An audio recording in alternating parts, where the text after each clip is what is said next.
سلێمانی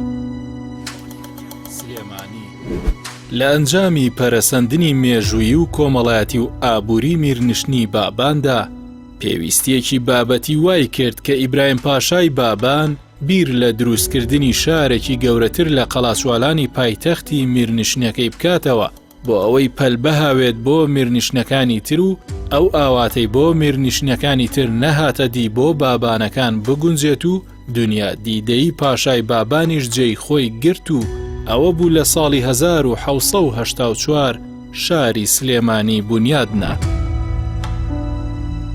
شاری سلێمانی هەر لە سەرەتادا کۆمەڵێ تایبەتمەندی جیاوازی لە شارانی دیکەی کوردستانی تێدا بوو، وەک سلێمانی لە بنەڕەتەوە بە شار و پایتەخت دروستکرا کە شارەکانی دیکەوا نەبوون.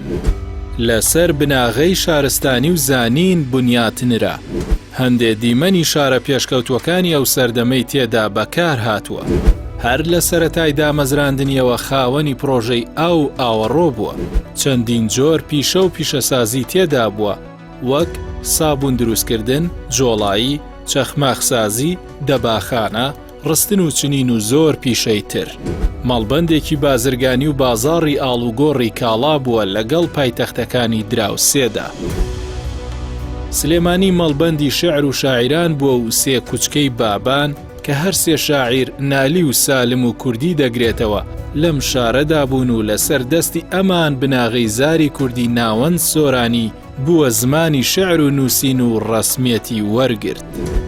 چەندین زانای ئیسلام و خواناسی تێدا هەڵکەوتووە، وەک شێخ مارەفی نۆدێ و مەولانا خالیدی نەقشبەندی و کاک ئەحمەدی شێخ و شێخ محەممەدی خاڵ. سلێمانی لە زۆر بواردا پێشەنگی وەرگرتووە. بۆ نمونە لە بنچینەوە بۆ پایتەخت دروستکراوە.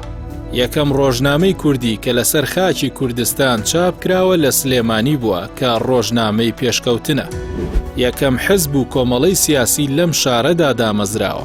یەکەمین خۆپیشاندانی مەدەنی لە کوردستان لە 6 ئەیلولی 1930 لەم شارەدا سەری هەڵدا. چەندین شۆڕش و ڕاپەڕین سەرەتاکەی هەر لە سلێمانی بووە، وەک شۆڕشەکانی شێخ مەحموودی حەفید و شۆڕشی ئەیلول و شۆڕشی 1976 و ڕاپەڕینی ساڵی 1991 و خۆپیشاندانەکانی حەڤەی شوباتی ساڵی 2011. یەکەم تەلەڤیزیۆنی کوردی و یەکەم ڕۆژنامەی کوردی ئەهلی و یەکەم زانکۆ لە کوردستان و یەکەم کەناڵی ئاسمانی ئیسلامی کوردی هەر لە سلێمانی لەدایک بوون.